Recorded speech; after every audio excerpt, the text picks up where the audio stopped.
স্ত্রীকে সময় দিলে স্বামীকে আল্লাহ তাআলা যে পরিমাণ বরকত নেয়ামত দান করে, একজন স্বামী যদি জানতে পারতো সেই নেয়ামতের কথা, সে বরকতের কথা, একজন স্বামী কখনো তার স্ত্রীকে সময় দেওয়া ছাড়া একটা মুহূর্ত সে থাকতে পারতো না। বাস্তবতা হচ্ছে আমরা লাভটা জানি না। স্ত্রীকে সময় দেওয়াটাকে আমরা আমাদের সময় নষ্ট হিসেবে ভাবি। দ্যাটস ওয়াই অনেক স্বামী আছে যারা স্বামী হিসেবে স্ত্রীকে সময় দেওয়াটাকে গুরুত্বপূর্ণ মনেই করে না।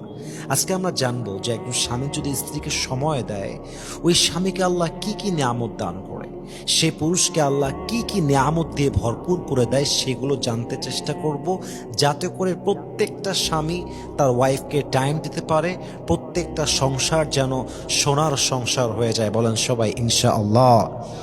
নাম্বার ওয়ান, প্রথম কথা আমি বলতে চাই সবাইকে, ওয়াইফকে সময় দেওয়া এটা ওয়াইফের উপরে দয়া করা নয়, এটা ওয়াইফের অধিকার। এটা হচ্ছে হক্কুল ইবাদ। একজন স্বামী যদি তার ওয়াইফকে সময় দেয়, এর মানে স্বামী দয়া করছে। It's not like that. এটা ওয়াইফ ডিজার্ভ করে, এটা ওয়াইফের রাইট, এটা ওয়াইফের অধিকার। আপনি যদি